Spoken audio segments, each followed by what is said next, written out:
Orgasmic enlightenment, where the sexual and spiritual come together. I'm Kim Anami, and I'm a holistic sex and relationship coach and a vaginal weightlifter. In this show, we explore all things intimate. I believe that our sexual energy is life force, creative energy, and we can use it to shape our worlds, strengthen our relationships, and self-actualize.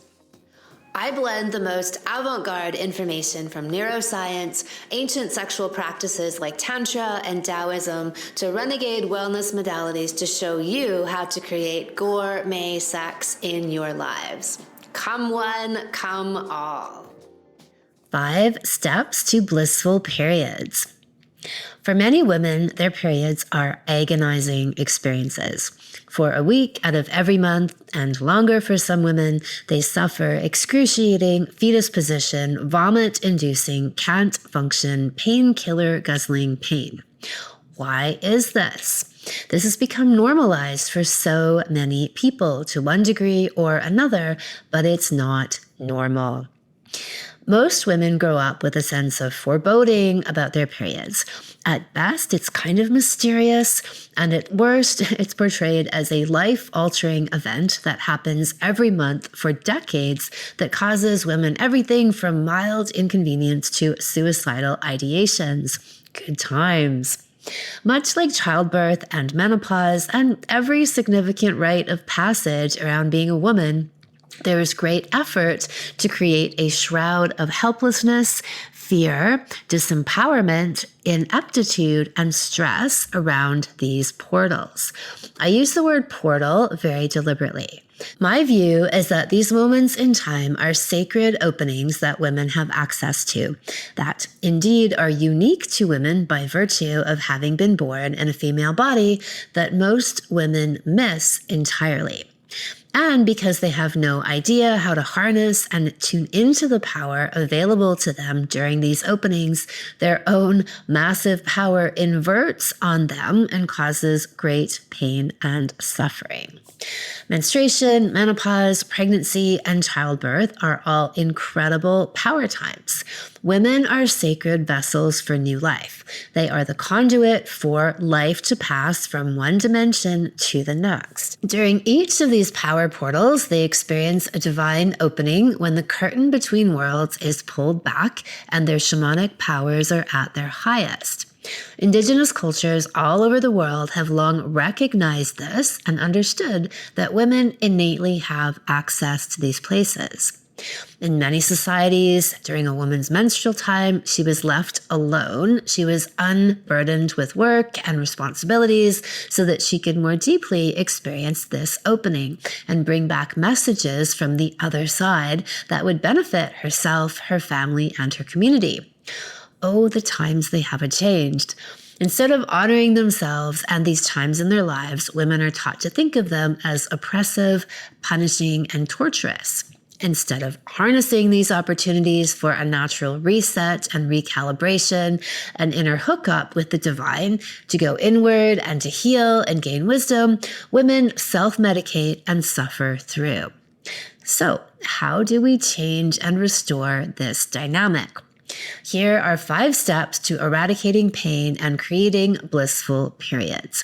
Because as a divine creatrix with the birthing power of the universe at your disposal, this is within your abilities to do. First off, we redefine what these things are. I've spoken at length about reframing menopause in episodes like HRT, Should You Take It, and the myths of menopause, and wet menopause. And also in childbirth, I have many episodes related to my Sexy Mama Salon and free birthing and natural birth. All of these things are connected as times of reproductive power for women. Today, we're focusing on menstruation. Examine what you've been told and what you've absorbed about what periods are meant to be like. How did your family, your mother, the elder women around you communicate about them? What were their relationships like to their periods? What information did you pick up? How do you see them? As the enemy? Do you dread them? Do you feel like you are at their mercy and have no control? Can you imagine that you actually have all the control? And all that's happened is that you have simply bought into a narrative and programmed yourself to see and experience them in a certain way. And you can change that.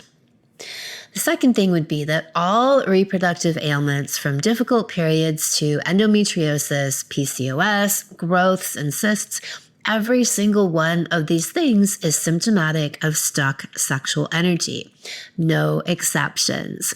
In Anami land, one of the most important things I do is teach people how to connect with and then harness their sexual energy for their own healing, rejuvenation, and creative power. Everyone can learn how to do this. We do this through a variety of techniques, from learning to move and recirculate sexual energy in the body through breath, to massage practices and visualization. The third issue would be healing trauma. Unhealed, unprocessed trauma in the body lingers. We wear these things like reminders, post-it notes that we have stuff to deal with. That's all symptoms really are.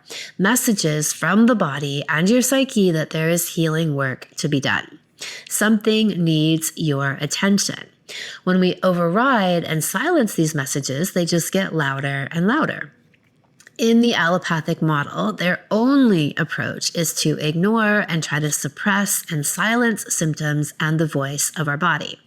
In Anami land, we aim to facilitate a conversation and to do the healing work that will permanently eradicate the issue, rather than embarking on a lifelong journey of band-aids in the form of painkiller drugs and the constant and daily ingesting of hormones. Not on my watch. Our well-fucked all-star Katie, in the episode Healing Sexual Trauma with the Jade Yoni Egg, speaks about having a lifetime of brutal endometriosis. She also had a history of sexual abuse. Through the work she did in my salons, she was able to heal and integrate her past trauma. And when she did that, the endometriosis symptoms completely disappeared. Gone. Never to return. Her doctors were bewildered. This type of quantum self-healing is entirely foreign to them. Actual healing, as opposed to eternal band-aids, is entirely foreign to them. It's possible for everyone. The fourth thing would be resting and allowing yourself to go inward during your menses. As I've mentioned, a psychedelic portal opens up during menstruation for every woman. Your uterus, the gateway between life and death, opens and you have access to other dimensions. This is a gift. First Nations cultures have long spoken about how men have to do things like sweat lodges and vision quests to gain access to wisdom from the other side. Women bleed. They have a direct line to the other worlds that is amplified during menstruation, menopause, and pregnancy and childbirth. These additional rituals aren't necessary for them, but they do need to tune in and give themselves the chance to connect to this divine wisdom. They do that through slowing down, getting quiet, minimizing social and external stimulation, especially during the initial days of their menstrual cycle. The more you can give yourself this quiet time, the easier it will be to go inside. Think of it like a silent retreat.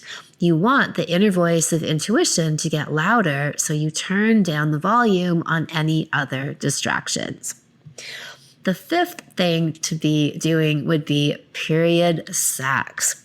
Some of the best sex of my life I've ever had was when I was bleeding. This cosmic doorway opens, and when you share that space with a partner, you are now both experiencing this psychedelic trip. You are both opening yourself to these divine energies. It's incredible. It's transcendent. It's very bonding. The whole I love and accept you and everything about you vibe is huge. On a purely physiological level, getting all your circulation going through some serious pounding breaks up stagnation and congestion that create cramps. Everything gets moving and flowing so much better. Women have even reported a shortening of their bleeds when they have frequent period sex. Plus, when you orgasm, you release these beautiful endorphins, which can mitigate pain and cramps up to 70% and even more.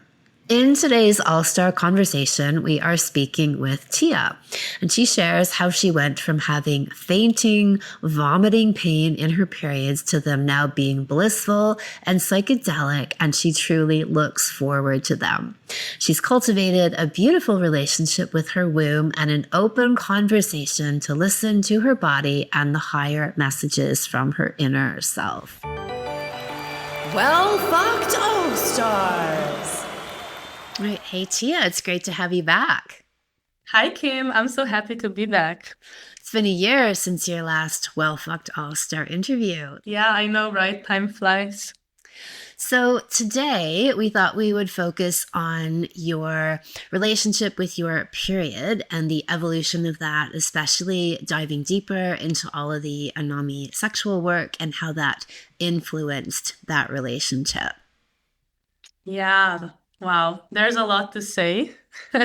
So maybe let me just start at the beginning when I first got my period. So I was one of the last girls that got it in my primary school, and I really, really wanted her to come. I remember I was like, "Oh, come on! Like I want to wear a pad, you know. I want to like, oh, I just got my period, like this type of." It was kind of like in at that time. So then I got her one morning. I remember I looked down and there was just blood, and I was like, "Oh my God, she came!" I got so excited. Like I was like, "I'm a woman now," you know. I started calling myself a woman at that time. And I showed it to my mom, and she was like, "Oh," she was very happy as well. She showed me where there's pads and tampons and everything. And yeah, that was my first experience. And then I remember like 2 days in, we had like PE in school, and we had to do like some throwing a ball or something. And I had a pad in between my legs, and I was like, "Oh, like that's a bit like I don't really love it so much." And then cramps came as well. So I was like, "Oh, like this whole thing, I don't know if I'm the biggest fan of it, right? Like maybe it was better when I didn't have it." And I don't know, like I just kind of, it's been programmed into me because all of the girls that had the period before me in my class, they were complaining about it. Like, "Oh, it's this time of the month again." Or like, "Don't talk to me, I'm on my period." Or like, "Yeah, it's the formals," you know, like this is what I've been listening to my, I don't know, whole 10, 11, 12th year. And then when I was 13, I got it. So yeah, I kind of like, I was excited to get it, but then also not regretted it, but I was like, "Oh, okay, like there's no way back now. She's here, so I'm gonna have her for a very long time." And then that summer, she did not arrive for like 3 months because I was just doing so many things. And I feel like she didn't really feel welcome to come now that I look back. Because now, yeah, if we skip forward to now, sometimes I just talk to her and I'm like, "Oh, like you're safe, everything's ready for you, you can come. I'm gonna rest, you know, for the next 24 hours. You're more than welcome, and I feel comfortable and safe, and we're not traveling, so you can just come now." Because I've seen her being delayed, like whenever I travel or if I'm very stressed or something, then it's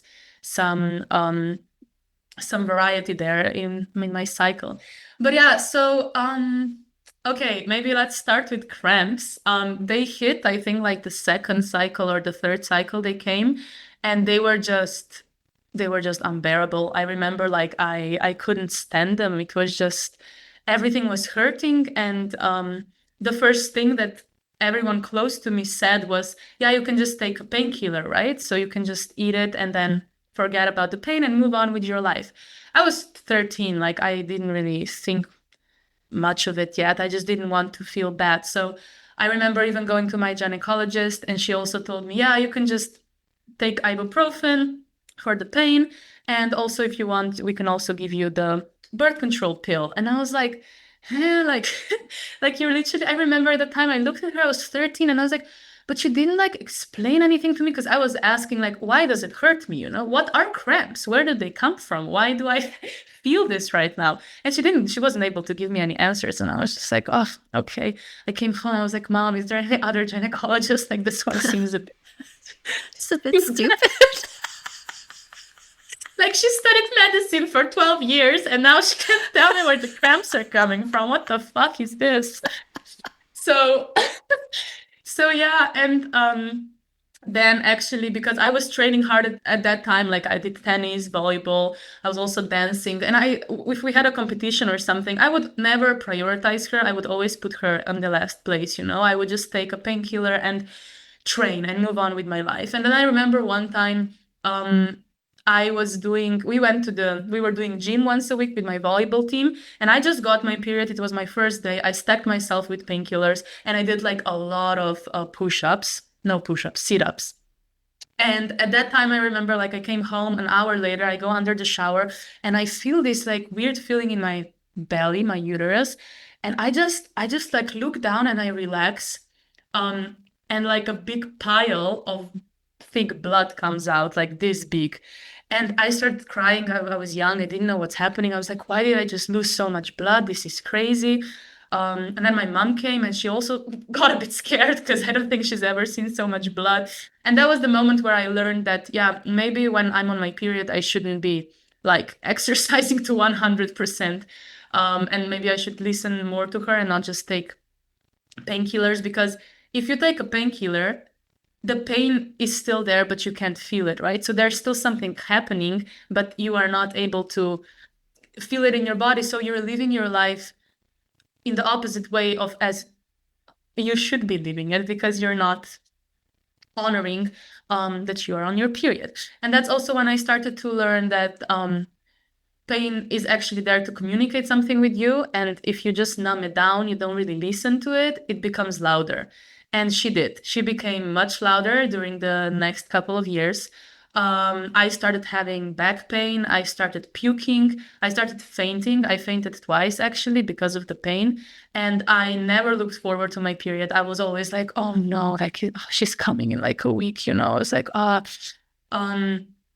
it was horrible. Like I also had a few very bad fights with my boyfriend at the time because I was just a bitch. He was just like, yeah, it's my period, it's my hormones, there's nothing we can do. You know, you just have to get used to me like this every month. That was basically the idea.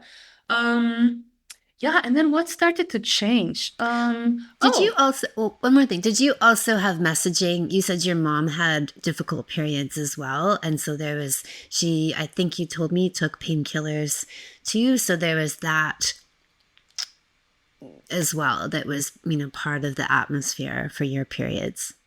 Yeah, so that was another thing when I started talking with my mom about periods before I even got her. She would also be like, oh yeah, like, well, she wouldn't really like put fear into me, but she would just tell me the reality, right? So she would say, yeah, like I've been fainting my whole life because of it. And yeah, I just take a painkiller and that's it. So she also didn't really have any better education about it or changed anything. So she just kind of went with it, and that's the knowledge that she passed on me as well. And yeah, unfortunately, I just thought that that's normal, right? And I also heard like, oh yeah, if your mom has a bad period, you also will have a bad period. But I never looked deeper into it until recently, and now I know that it's just like, you know, there was like a quote on TikTok: pain travels through families until someone is ready to feel it.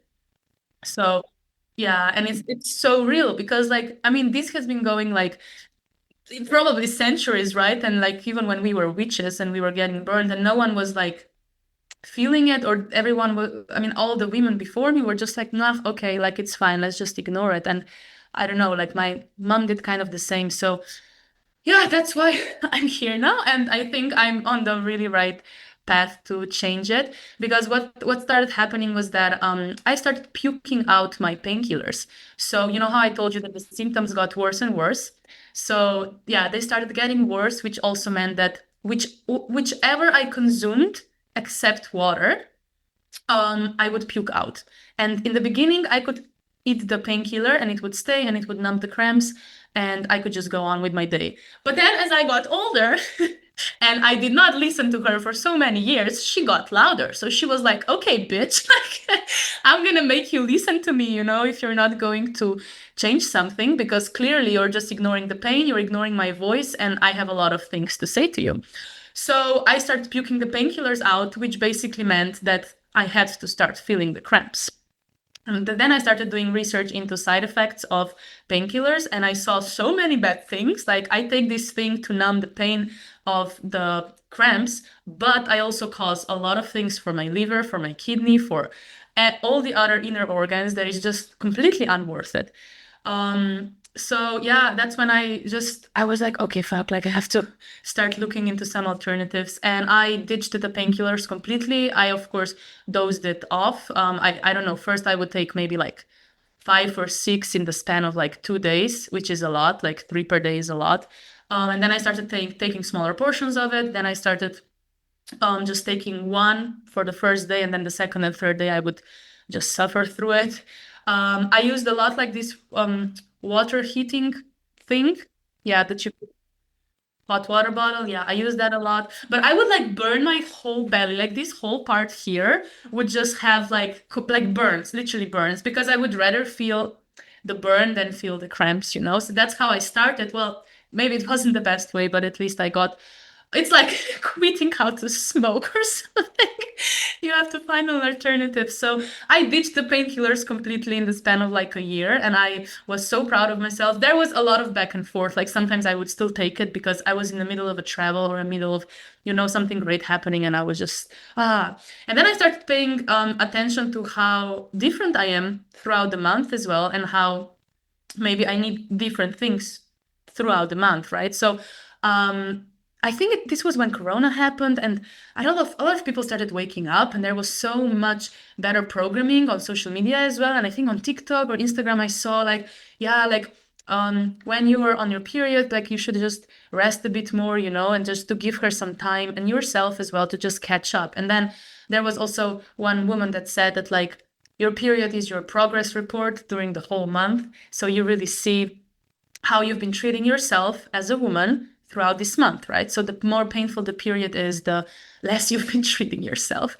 And then actually that's something that I've started doing on my own because, again, a lot of programming. I also took some classes, and there was one woman talking about how you should smile and look into your inner organs, right? And she was like, I mean, you also talk about this and visualizations, but I found you later.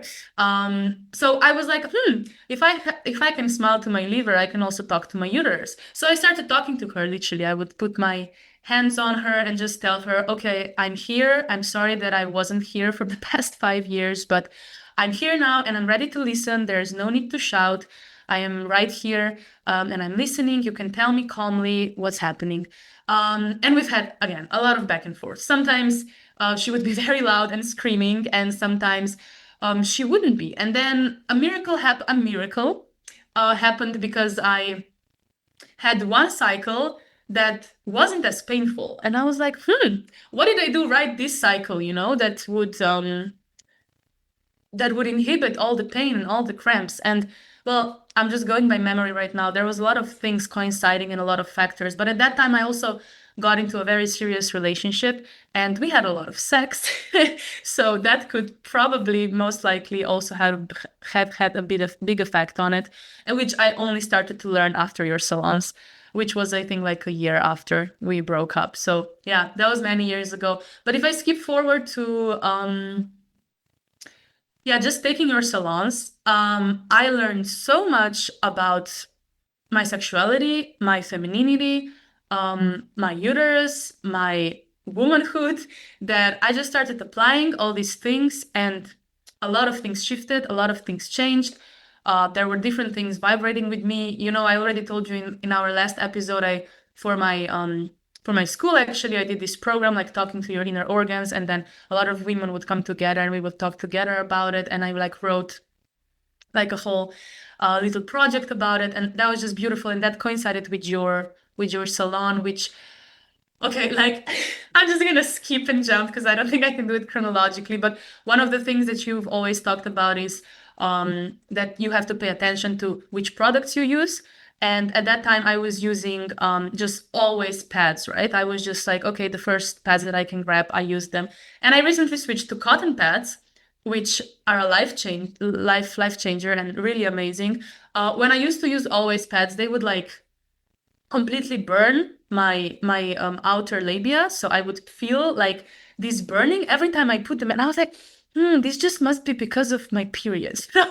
But it was because of the pads. And also like the smell of it was just so like chemical and bleached and horrible. And I just wasn't there yet with my frequency that I would intuitively say no to it. But getting more into your work, I just like ditched it completely. And now I have I have cotton, 100% cotton pads if I'm not free bleeding. I also got into free bleeding and I really love it. Every night I just free bleed on my either on my squirting blanket or on my towels. It depends. I do laundry in the morning, and I've also gotten my boyfriend into it. At first he was like, why do you have to make everything dirty and messy? And then I was like, listen, like we have to honor her. She has to breathe as well during the night. If I am on my period, just think about it. If you're on your period for 7 days straight, you are always wearing underwear. And she's always stuck up between the tampon and like she cannot breathe, right? I mean, most women do this also when they're not on their periods, if they wear some women sleep with their underwear. I'm like, when can she breathe? Only when she's showering then. So yeah, free bleeding is amazing. And talking to my uterus, I'm just like, yo, what's up? Like, stop shouting. Let's discuss this, And so many emotions come out as well. I just love how I am on my period. If I compare it with what I've started this talk today, I said that in the beginning I wasn't so happy that she was there, right? I was like, oh, like there's no way back now. I freaking love her now. I can't wait until she comes because it's such a cleanse. It's like a monthly cleanse. She just comes and I feel everything's coming out. Like I get some pimples, like all the inflammations are just coming out. If there's anything unprocessed, I start crying. I'm super emotional. Like my boyfriend can be like, baby, where can I put this flower? And I'm gonna be like, oh, flowers, like I'm so in touch with nature and with living creatures around me. And just like, I feel everything so much, like all the senses are heightened. And I love it. Like, I love it. I'm like, oh, I wish she would be here longer so I could be more present for longer. And because the cramps are there, they are much more milder now than they used to be. But because they're there, I get so in my body, like so much. I feel all the cells, my uterus, where she is, my ovaries, like, and when the blood is coming out, I'm like, oh my God, like I have a living thing inside of me that is once going to create life. And how beautiful is this? Like everything that's coming out right now was supposed to be for the baby that is going to be inside, right? And when you look at it like this, then you start loving her and embracing her, and it's just amazing. So yeah, that's actually in a nutshell. There's a lot of more things I want to say, but maybe I do have a question, and I love that evolution. So when you said that you were making a real effort to ask your uterus, okay, I'm here, I'm listening, you don't need to shout anymore. You said that there were emotions that came out. Were there any other messages or things that you were like, oh, okay, I didn't hear this before or realize it? Were there any epiphanies like that would come out that once you started asking those questions and opening the doorway to hear the answers? Yeah, so first thing that started happening, if I was, for example, if I got my period on the first day and if I was walking around doing things, bam, immediately cramps. Like, bitch, sit down and rest. When I sat down and put my hands on my uterus and started talking to her, cramps disappear immediately. Because it's like a cry for help, right? She's crying. She's like, yo, I'm here. I have so many unprocessed things and you're like neglecting me. There's things we have to work through. So cramps 100%. And I even played with it. I was like, okay, I stopped talking to her. I started thinking, just a mental part, thinking about something else, not about the pain and her. Bam, cramps come back. Like double the pain, And I was like, oh, this is so interesting. The minute I put attention and thoughts to her, the pain goes away. So I'm like, wow, this is like a real thing, And yeah, that was one thing. I just started getting like very inspired and these creative ideas. I would like start manifesting things and just writing things down, and it would just like flow over me, like crying and writing. And oh my God, like it was, yeah, like my best, I wouldn't say poems, but like my best manifestations happened when I'm on my period. My best ideas, my best captions, my best posts actually, like on Instagram and TikTok, they've all been downloaded during my period, And this is what she does, right? Like when you honor her and when you That's what you also say about your vagina, which is basically the same thing. But when you honor her and listen to her, she replies and she awards you. She's like, oh, look at me. I have all these gifts to bear and to give to you, you know, but it's all inside of you if you're willing to listen. So yeah, these two things for sure. And then just like sometimes I would just get like these unprocessed thoughts and I was like, where is this coming from now, you know? And it would be this, like it would be the unprocessed things that I'm still holding in my inner organs, and then they just came out because I was ready and willing to listen. So that's why now on my first day of period, it's not even about, you know, how nowadays people are like, oh, cycle syncing, and yeah, you should rest for 14 days when you are in your luteal phase. And I'm like, no, like, you know, it's all good. Like, I agree, the first day we have to rest, but not because of the physical part, but also because of the mental part, because so many things come up emotionally that you haven't processed during this month that you just have to not mentally stimulate yourself. And you do that if you just walk outside or talk to people or have a social event, right? Like then it consumes your mind. But if you're able to just rest for the day and just listen to your thoughts, let everything come up, that's where she comes and that's where she thrives. So yeah, I've been starting to do that. And in the beginning, I did it for the physical part. I was like, okay, I just have to rest for the cramps. But now I do it more for the mental part. Because like now, for example, I had my period, my last cycle. It was completely unpainful. I'm like, wow, this is amazing. And I went surfing like on that day. I just went out in the water and I was like, oh, everything's fine. And the cramps, they were there, but like mild. They were just reminding me that she's there. But they were like calm and quiet, you know? So yeah, I love her now. I'm just like, I'm gonna be sad when once I lose her or like she leaves, you know. I'm like, oh, how many more years do we have together? And now, like, I love the smell of her. When I bleed, I like to collect her in a little jar, and then I like to like put it on my face, like a mask, like a face mask. And I think my boyfriend's also already used to it, so I'm just walking around, and he's like, he likes the smell as well. But yeah, and I feel it like, you know, like the pimples also come out or any like imperfections. That's another thing. And like, I don't know, just also with free bleeding, like I'm just coming her way, right? We're meeting each other halfway. Like I'm doing all these things and then she's also doing all these things. And it's like a real friend. Like she's just there and she's like, listen, if you're gonna do this and this and this, I won't do this and this and this anymore, you know?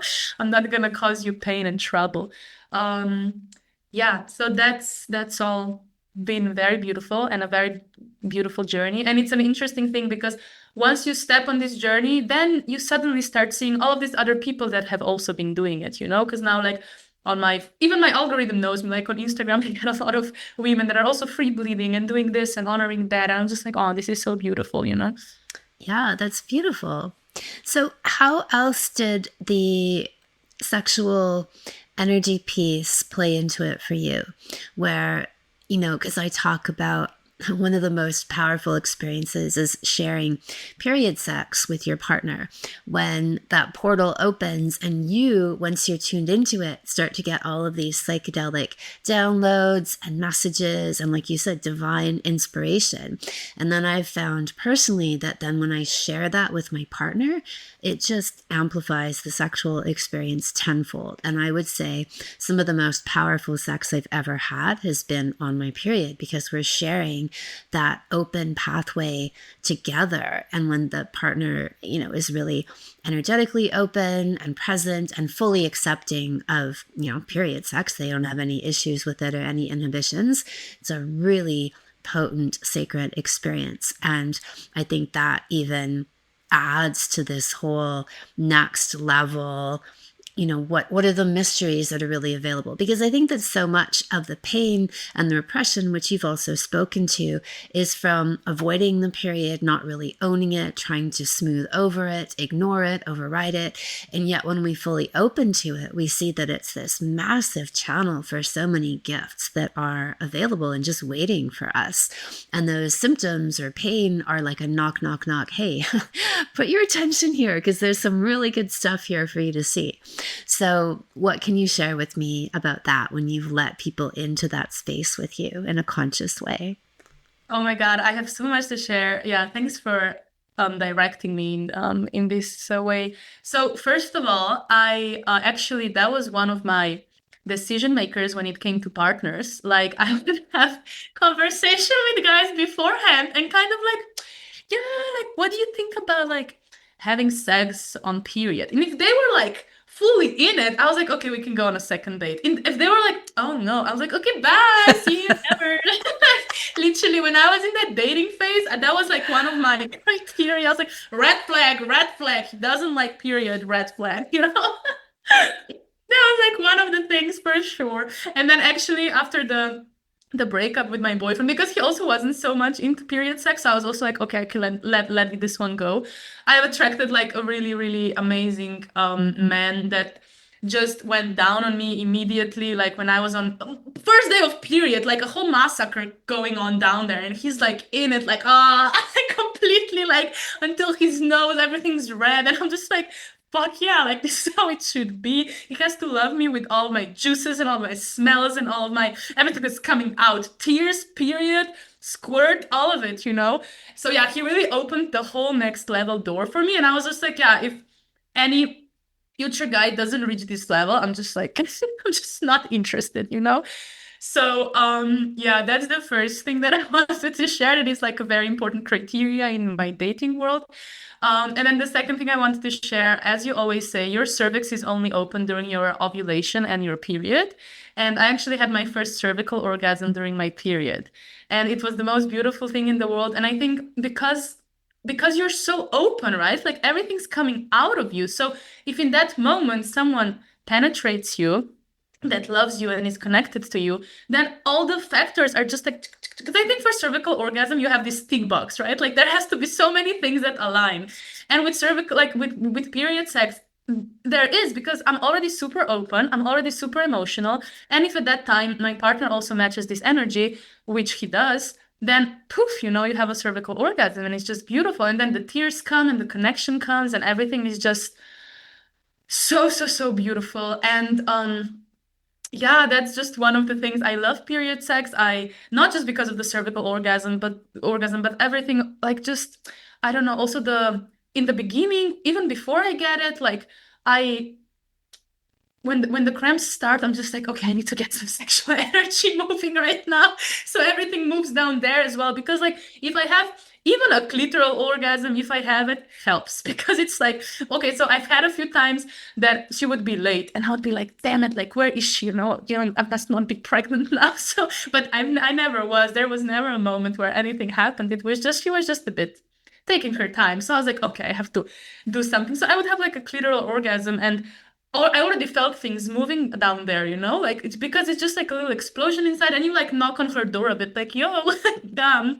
And then if you have sex with your partner or just kissing, cuddling, if he touches me on my hips or on my ass, or if he gives me kisses on the neck or down there, it's all stimulation, it's our sensation, right? So she reacts to it. She's like, oh, okay, I'm loved, I'm safe, I'm comfortable, you know? I don't need to be cramped. I don't need to be in this stress response. Yeah, where I do not feel taken care of. And that's basically it. And with this, I really want to start talking about feminine energy as well, because this is another thing that played such a huge role in my whole period journey. Because I believe until I've met you and your work, I've been in masculine energy my whole life, like really just like planning, organizing, doing, in control, obsessive, no letting go, no surrender, no, femininity, no, let me be guided, take me, like none of that.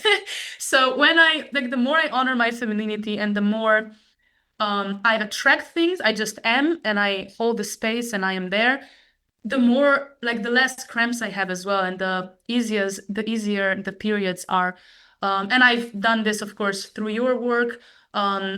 And I see also a difference, like in summer and winter. My worst periods are always in winter, because I feel a little bit less feminine in winter, because I have to wear this like jackets and like long pants, and in summer I'm half naked walking around like a diva.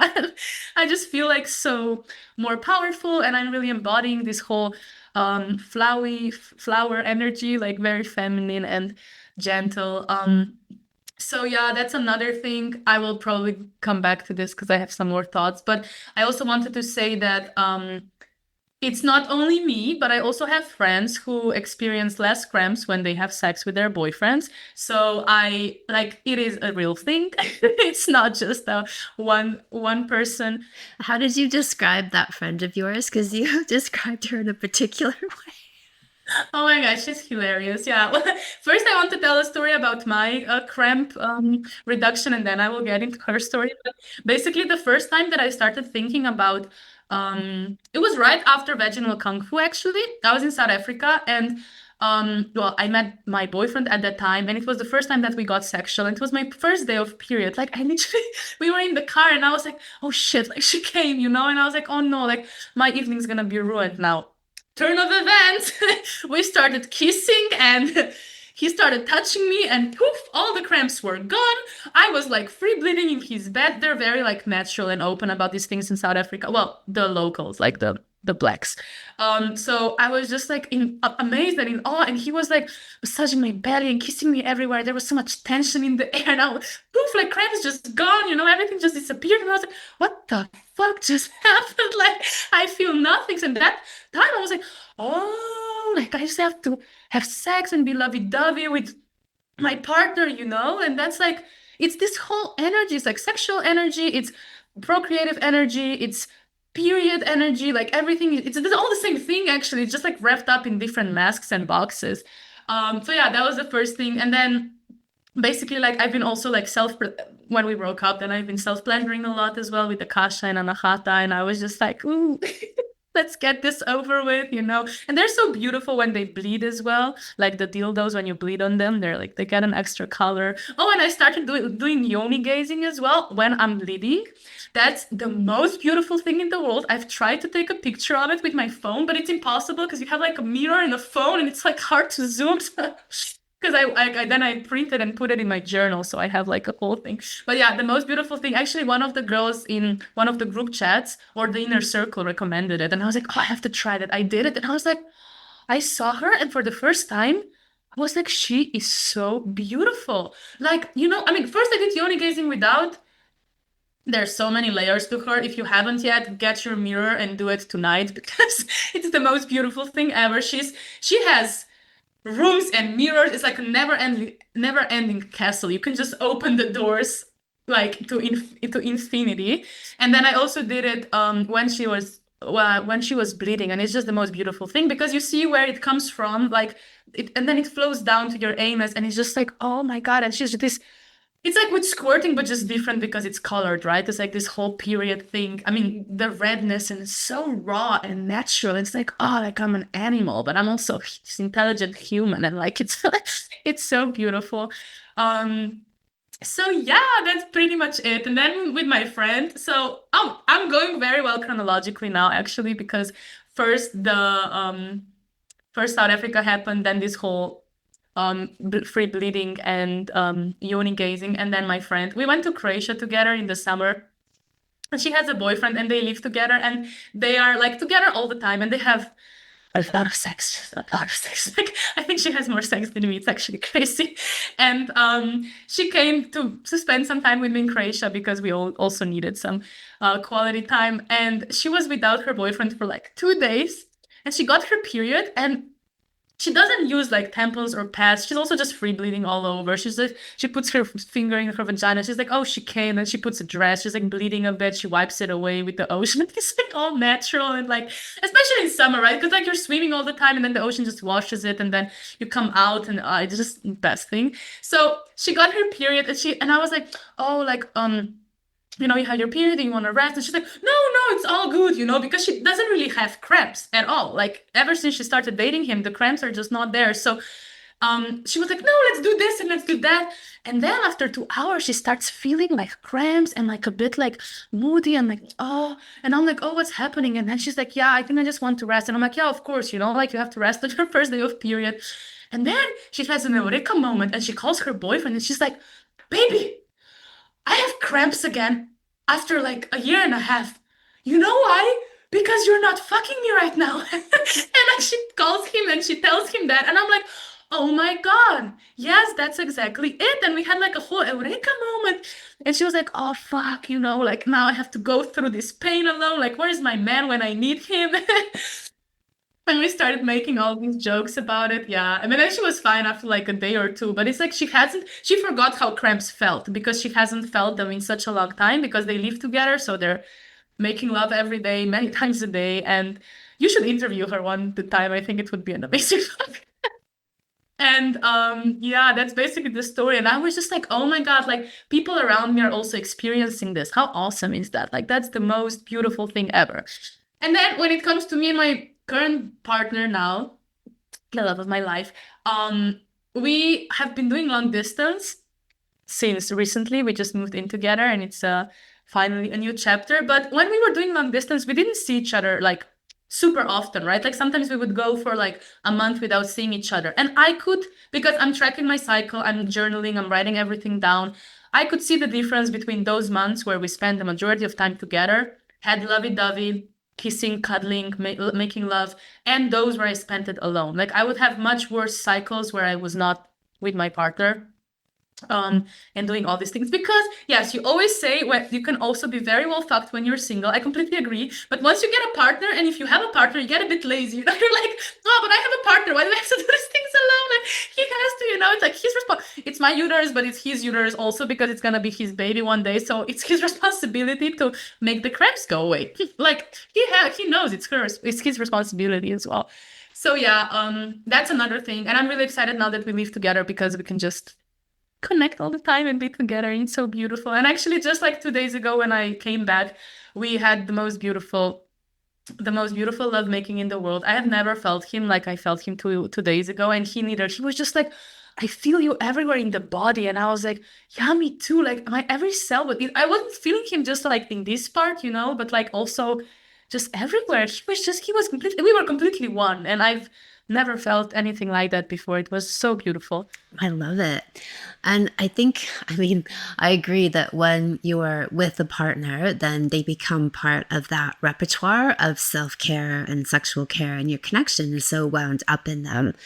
But yes, I still think that these states are possible single, but of course they get amplified and go much farther with a very compatible partner, and on the same page kind of partner, for sure. Yeah. 100%. And I also, I wanted to say this as well. When I broke up with my last boyfriend, I had a conscious celibacy of 2 years, but it wasn't conscious at the time because I haven't had met you yet. So I was just like, I'm just not going to have any, I said it in the last podcast also, I'm just not going to have any sexual contact with anyone, not even my fingers, right? And that is when my periods got actually like much worse and pretty bad. That's when I started fainting and puking and everything. So it could be connected as well, because I've been having sex for 2.5 years before, and then I completely stopped it. Like no touching, no self-pleasuring, no nothing. So I think it could be connected as well.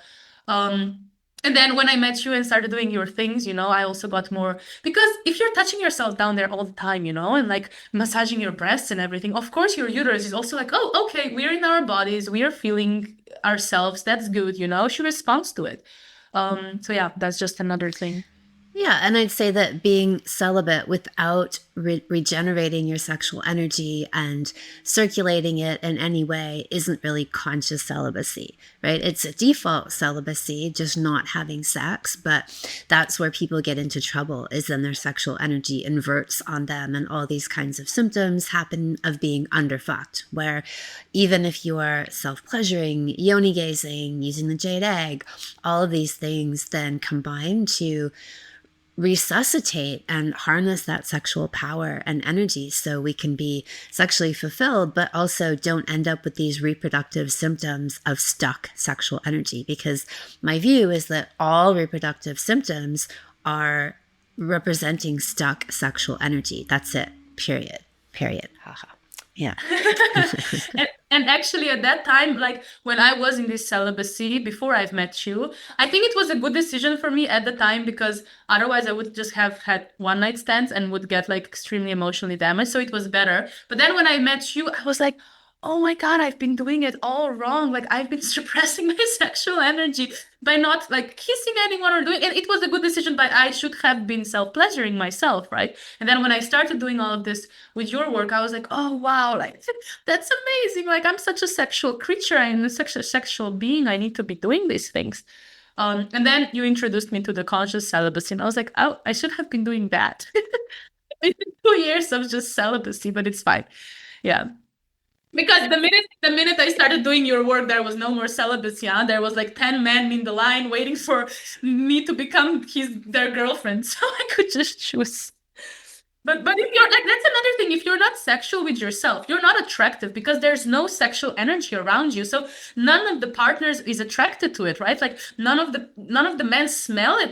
They're not like, she's a worthy partner. It's just not there because you're like, man, like you have so many of these women that are like completely underfucked, and you can just see because they're not in this chemistry, in this energy, they don't smell. Like people do not, like right now I cannot, it's just with men, just to get them off, because I'm with my boyfriend and we have so much sexual energy happening and so much chemistry and so much love that people pick up on it and they want to be a part of it also, and they flirt. It's so crazy because now they flirt more with me than when I was doing the celibacy, where I had the opportunity to date and to try it out. And now when I'm taken, I have all of these opportunities and I'm like, nah, like I'm not interested at all. But back then I would have been, but no one was interested in me because I didn't do anything sexual with myself. And we are such sexual creatures. So important. It's the life force energy. When you said that, when you were like, this is life force energy, I was like, oh no fucking way, she's right. Like that's so true. Life force energy, it's literally the energy of life. You wake up because of that energy. You were born because of that energy. It's everything. It's the whole thing. It's what makes you stand up in the morning. It's what makes you alive. That's why you can walk and breathe and do everything. It's the energy that runs your life. And people are like, oh yeah, sex. You're like 10% of my life, or like 5%. The fuck? It's like everything. It's 100%. And that's how strong the programming is, right? To separate people from that energy that's so naturally a part of us. It's free, it's accessible, that the programming has to be so strong to squelch that and damage that in people, which I think is also the modus operandi behind damaging, deliberately abusing people and violating them so that they become so separated from that energy that they can't access it, right? It's completely distant from them in their own bodies, which is ironic and really sad. And you know what's the most interesting part, which you also highlight many times? Like sex is everywhere. It's everything. But this platonic, superficial, on the surface level sex.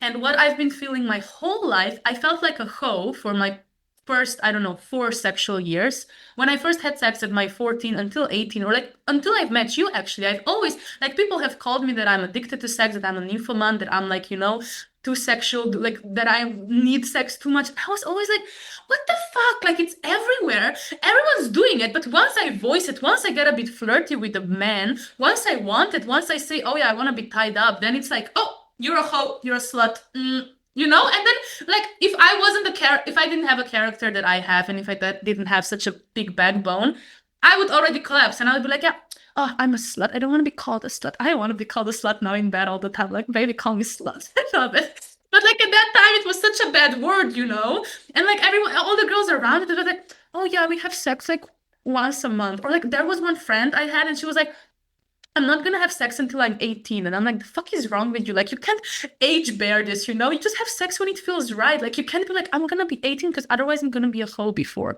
What? And this is not even like no Christianity, no church whatsoever. It's just like atheist upbringing, complete like crazy. So yeah, thanks for not making me feel like a nymphoman. It's just normal energy that is out there and we should be using it all the time. Of course. So is there anything else that you'd like to add that you think we haven't spoken about?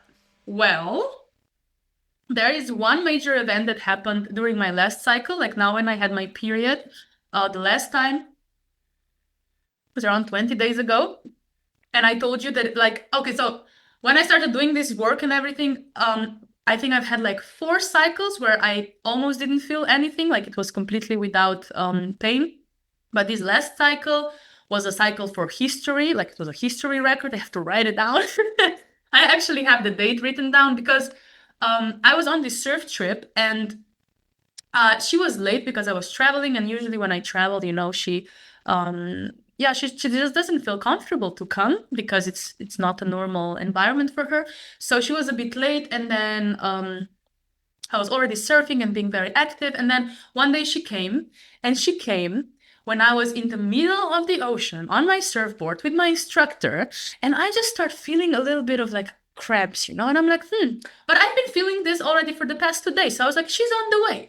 But I didn't think that she's that stupid, quote marks, in my opinion at the time, that she would come in the middle of the water, right? Because I was kind of scared. Like I also heard like oh, like the sharks will come and eat you if you bleed in the water, you know, and stupid things like that. So I was like, oh, she better not come when I'm surfing, but she did, and she showed me that it's a completely natural and normal thing. And she just came, and I felt so open, Kim. I was penetrated by the ocean around me, by the waves crashing on me, by my uterus bleeding out of me. I was just like, wow, in the midst of everything, in this hurricane, it felt amazing.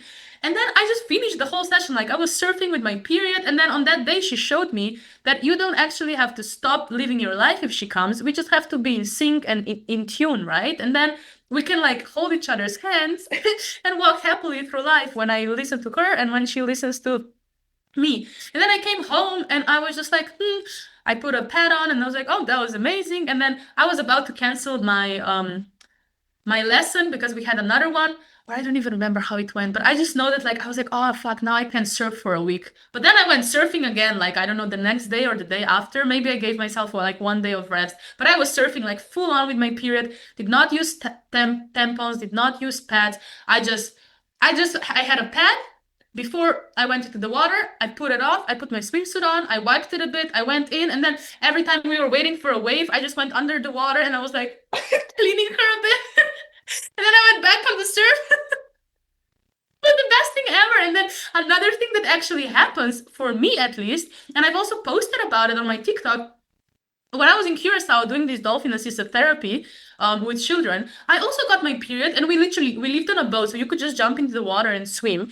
And I was like, I'm not gonna use a tampon to swim in front of my house literally for like 2 minutes and then come out and shower anyway. So I just did not use tampons, and I just went into the water and I came out and I was so scared that I was gonna like be very dirty and bleed, and I didn't. And I was like, what the fuck, And then I started researching it.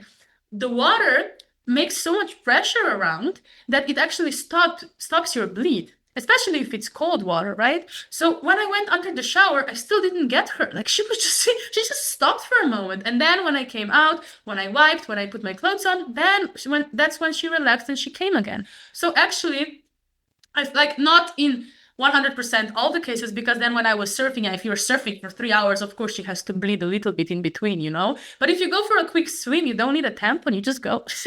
Just go and then come out. And it also like one thing that I absolutely hate, and I'm still learning how to get rid of it, it's this fear of being judged if someone sees that you have a blood or a period stain, right? Like, why the fuck do we live in a society where people are like, when girls are like walking and they're like, oh, please check my ass. Do you see like a stain there? Why do we do that? So what if it's a stain? Like, we all bleed, like it's a normal thing. And now even like, I'm like, oh, then I did like a little bit of a free diving trip, like 2 days after I got my period when I was in Curacao. And I was like, normally I would not go, but at that time I was just like, I'll just go, like, fuck this shit, It's a once in a lifetime opportunity. I'm just gonna go. And then we went free diving. Everything was fine. I come out of the water and I start like, after 5 minutes bleeding a bit. So my leg was a bit red. And then one person was like, oh, Tia, you're bleeding. I'm just like, oh yeah. At first I wanted to say like I cut myself, but then I was like, oh yeah, I'm on my period, And they were like, oh, you're on your, and then they see this confused face, and I'm just like, yeah. But if you own it completely, and if you're like, if you normalize it yourself, then they also normalize it because they mirror your behavior. But if your response is like, oh yeah, oh my God, I'm so sorry for you to see this. Yeah, it's my period blood, so embarrassing. Then of course they're also gonna be like, yeah, like why are we talking about this? What oversharing, Because I've had this so many times as well. I'm so blunt and honest and open about it when people are like, how are you today? I'm just like, I'm so happy my period came. I'm on my first day of period. And then people are like, oh, that's like too much information, like, oversharing. I'm like, oh, but you asked how I am. This is how I am. This is how I am feeling. It's my major event today. My period came. It's the most important thing of today. Like, And yeah, I just love it when I share these things with people. I'm rebranding my friend group right now, but like when I share it with people and they're just like, oh yeah, amazing, oh, I felt so cleansed the last time I got it, or if a man is like, oh yeah, really, even if they say some stupid bullshit like, oh, do you need chocolate? I'm like, no, I don't need chocolate, I need to get fucked. It's at least it's this like something good that they're trying to like meet you halfway, not this like disgusted grimace face and then they're like, oh, oversharing. what the fuck? It's the same blood as the blood from your scar, you know? And except it has like stem cells in it and a lot of iron and a lot of good things for you. But yeah, that's another thing that I wanted to share. Oh, and also diet. I've changed a lot of diet. I know you're also carnivore now. I saw it on your new account, Instagram. Loving it, by the way. So beautiful. I eat a lot of red meat 1 week before I get my period, just a lot of steak.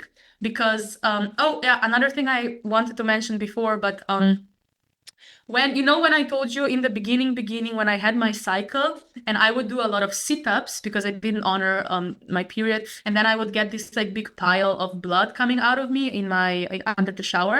So that's actually where like 2 weeks after we would go to you have this yearly medical checkups with schools. So we went to do this medical checkup, and the chick there was like, "Oh yeah, you're deficient in iron." And I was like, "Oh really?" How so, you know? And she's like, "Yeah, like how are your periods?" And I'm like, "Oh, I just lost like a size of a volleyball of blood last time I was bleeding, but I'm fine, you know?" And then she completely scared me. She was like, "Oh yeah, this must be it. You have lost a lot of storage of iron now, and no. Bitch should have just told me to eat steak, you know?" But she was like she was literally she prescribed pills for me, of course, iron pills or something. And then I took them, I puked them out again because my body was like, "We're not eating this." I'm just like so in tune now that my body just pukes shit out. It's not good for me. It's like, seriously, you thought this would pass, you thought this would go through, it's not gonna blood. You can't how do you say? You can't bring me around. You can't You can't fool me. you can't fool me. Exactly. My body's too smart for that.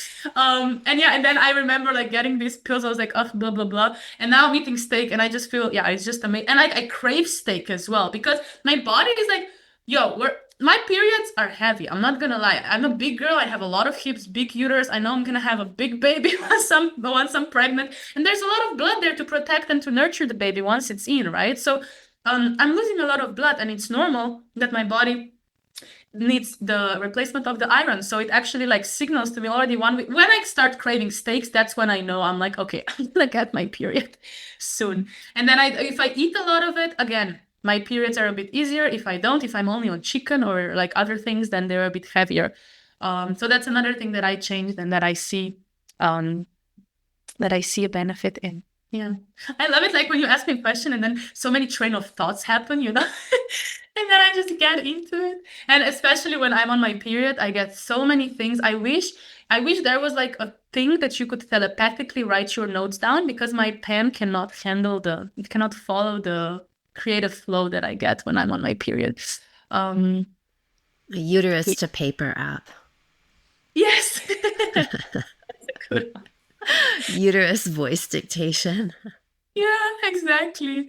Oh my God. Yeah, but I don't know. It's just and I guess the world is kind of afraid to have women in sync with their bodies and in sync and loving their periods, right? Like they want you to take the pills, they want you to be dependent on a system, they want you to go to the gynecologist and buy these painkillers. And now also another thing I've been doing, it's like all of my friends that are still on birth control, I'm like micro-programming them that they need to get off it. And then like one of my friends recently went off and I was so happy. It was like a whole event. I took her out for dinner. I was like, oh, to us, to our uteruses. It was so beautiful. But she broke up with her boyfriend. So she was like, oh, no sex anymore.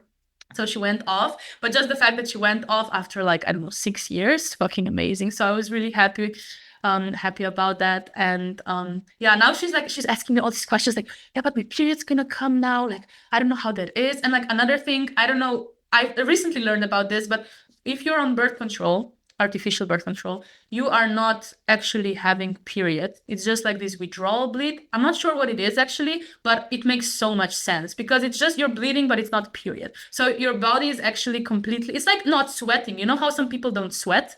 So when you're doing all the things, your body is not actually cooling off and not letting the toxins out if you're not sweating. It's the same with birth control. Everything is just there. And you feel okay, but you're actually just numb. Like everything is just under the surface about to pop out. And it doesn't come out, right? Because of all the hormones that you're taking, but it does come out in other ways, like 10 years after. Sure, exactly.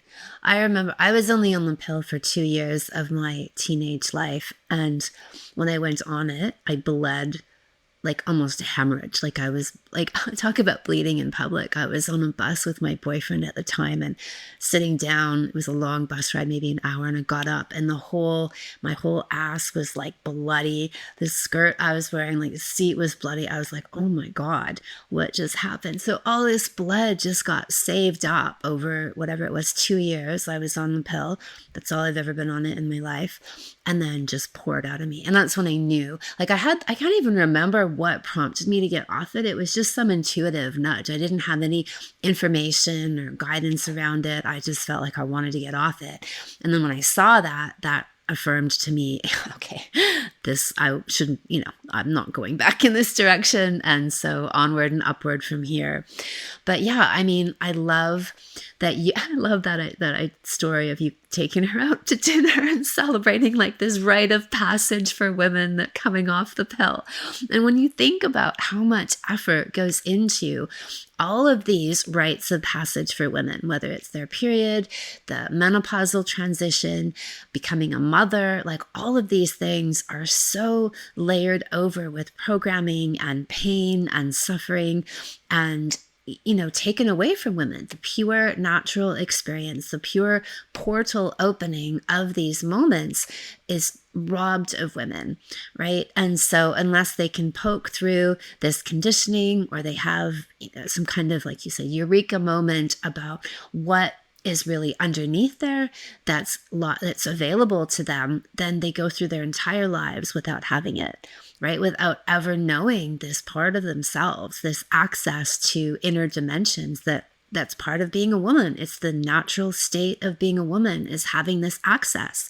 And in cultures throughout the world, they describe often, like in religious contexts, how women lead men home to God, because women are naturally connected to these inner planes, right? To these inner states of consciousness via their uterus. It's the pathway, the doorway between life and death, between this dimension and other dimensions. So we are that gatekeeper. And we have that inner knowledge of how to transverse and go through these different states. And so the feminine guides the man into these places. But to have all of these things then layered over that knowledge and that innate wisdom, then women are so massively disconnected from it and suffering, right? It's not that these things actually make them suffer, as the way you described it. It's the lack of awareness that they have this power, that they have these connections within themselves. That's what creates the pain. And then putting medication on top of that just exacerbates the pain or diverts it into other areas that become giant explosions of pain and suffering and clinical diagnoses down the road. And this is what you've always learned as well. I think it's one of the things that stayed the most in my head. Like, you have to get to the root cause always. There's always a message behind the pain, always a message behind any of the symptoms. And that's what I've been feeling with my period, with my sexual frustration, with everything. And as you said, with getting off of your birth control as well, it's like this intuitive call. We all have this knowledge inside of us. We are just deaf to hear it because of the programming that we've been getting our whole lives. So when you really listen to yourself intuitively, or if you have like a nudge like you did, or my friend now, she broke up and she's like, okay, I'll just do it. It's like this inner voice telling you this. The natural state is the best state. Like, God does not make mistakes. I'm not religious, but universe, God, energy, whatever, it created us in the best possible way so we can exist on this earth in this body. So why do you want to alter it? Why do you want to feed it things that it doesn't need? Like, even when people get sick, they take all these medications, or with coffee. Oh my God, don't get me started on this. Like, people are tired and then they drink coffee and then they're suddenly magically not tired anymore. Are you kidding me? You're still tired. You just masked your tiredness. You masked it over. You put something, a smiley over it, and it doesn't mean that you're not tired anymore. It's actually worse, because as with my period, if I take a painkiller, I think I don't have pain. The pain is still there actually, and I continue living my life as if I did not have pain. Same with coffee. As if you were not tired, you continue living your life. So you override it. You override yourself, and you do not get. And people forget how it feels like when they are not. When they're not when they're not drinking coffee, and they don't even know how it feels to be actually rested anymore. So they are just on it constantly, Not you've mentioned this recently, like when you go to bed before midnight, every hour doubles, right? And what people do, like they work until, I don't know, or work or play video games or jerk off on porn, I don't know what, until, super late in the day, super late in the night, and then they wake up at 6 and they're like, I can't even function without my espresso shot. You see this on Instagram, and then they take the espresso shot, like, oh, I'm alive now, everything is good. You do not need anything. You do not need any external substance for your life to be beautiful and powerful and amazing, because everything you need is right inside of you, and you just have to listen to your inner guidance and your intuition. And when you do, and when you tune in, you don't need any of that shit. And it's so amazing to look at all my friends and beautiful people surrounding me slowly quitting these things, like my friend birth control. My boyfriend recently quit coffee, and if he ever has the urge to drink it, I just give him a look. I'm like, babe, you really don't need it. We're just gonna go to bed early today. Like, you don't need it at all. I thought you were gonna say you like open your legs and tell him to come and eat your pussy for some energy. Yeah, he could also do that, obviously. Oh my God, he recently drank my squirt for the first time. He loved it so much. I was just like, because we had a bit of a there. Period sex, no problem. Everything, no problem. But with squirting, he was a bit like, And I eat his cum all the time and I lick it. I'm like, baby, I have to eat me as well. And so now recently he did, and he loved it. He was like, oh, you taste like the ocean. I'm like, yeah, right? I am the ocean. Yeah, but it's refueling energy. Like, to be honest, we don't even need to do groceries. We just need each other. We can just eat each other the whole day. It's beautiful. At the highest level, I agree. Amazing. Well, thank you, Tia. I'm so glad to have heard your story and the evolution and all the insights that come, right? So people can relate to and understand the journey of going from a place of having this adversarial relationship with their periods, with themselves, really, with their own body, and then moving through that to get to this place of real unification, having this love affair with your body and this beautiful, intimate communication with your body and your uterus, and these higher level messages coming through. So well done. Yeah, what you just said about the love affair, I feel like your period is really like your best extra friend. So if you start getting to know her, she's gonna start getting to know you, and you're gonna have a friend there always, and she's gonna be more present once a month for that 5 to 6 days, but she's always actually there, always listening, always taking in everything that you do throughout the month. As I said before, progress report card at the end, you will really see, like, if you've been nourishing yourself, if you've been honoring yourself as a female, as a feminine energy. And yeah, I just, it's the most beautiful thing. And just to all the women listening to this, I just want you to know, if you have painful periods, please do not eat painkillers. It's the worst thing you can do. Just try to listen to her. She's there to communicate something with you. There's things from past lives probably that also might have had a cause in this lifetime. Oh, that's actually a very good thing that I can also share, and it's a nice conclusion. I actually went to one of those card readings, like angel card readings, and looking into your past lives. When I was asking about my period pain and why is it there and what can I do, and she said that I've been, I think 3 or 4 lives ago, I've been stabbed into my uterus when I was pregnant, and I lost a baby, and that's still a trauma that I was not able to heal in the past 3 lives after it. So it is one of the things that I need to do this lifetime.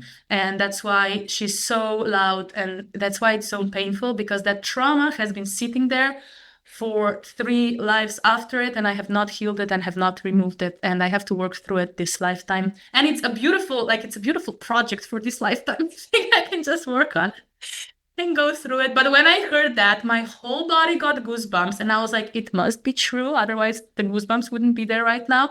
And I felt like something just went through me, and like now sometimes when I talk to my uterus, and when I when I tell her that she can be open with me and be loud with me, I can literally feel all of the women that I have been, like, stacking their hands on me. If I do like a meditation and I just close my eyes and I zoom out, or I go a bit out of my body, I can feel all of the women, and my mother and my grandmother and my great grandmother and everyone with the uterus around me, because we are all actually just one energy, and they're just there honoring and helping me get through this. And you're never alone as well. That's the beautiful thing. Like, if you're following Kim's courses or salons right now, she has been in my ears for like 2 years constantly, like all the podcasts and salons. I listened to all the things. When I was doing my celibacy, there was no flirting going on, so I just went through all the things. And there's always women going through the same things, and you just have to find your people, but you have to start stepping on the path. And then when you do, like, you attract all of these beautiful things around you as well. So yeah, I hope your next cycle is amazing and that you learned something today. Thank you, Tia. Thank you, Kim. The Well Fucked Woman Salon is coming soon. Tia started her Anamiland journey in the salon.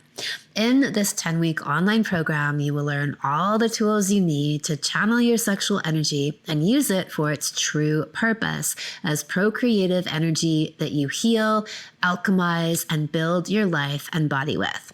You will learn instructions for the deeper vaginal orgasms, G-spot, cervical, and squirting, self-pleasuring 101 and how to channel sexual energy into creative genius and cash that falls into your lap, how to transform challenging menstruation, PMS, and menopause into blissful portals, using your feminine essence to build a life of ease and pleasure, breast massage to tone, lift, and activate the orgasmic potential of your breasts, and last but not least, how to give your man enlightened blowjobs and handjobs. The salon opens for registration at the end of this month. You can check out the free preview video series and be notified of when the doors open by going to kimanami.com. Look for Sexual Savant Salons and click on How to Be a Well-Fucked Woman. Thank you so much for listening. Subscribe to the podcast, leave a review, and send somebody else the gift of a multi-orgasmic and transformational love life by sharing this episode with them. If you'd like to go deeper into all things orgasms, sign up for my free Orgasmopedia series where you'll learn about 9 different types of orgasms everyone can have. Go to kimanami.com and you'll see the sign up there. Come one, come all.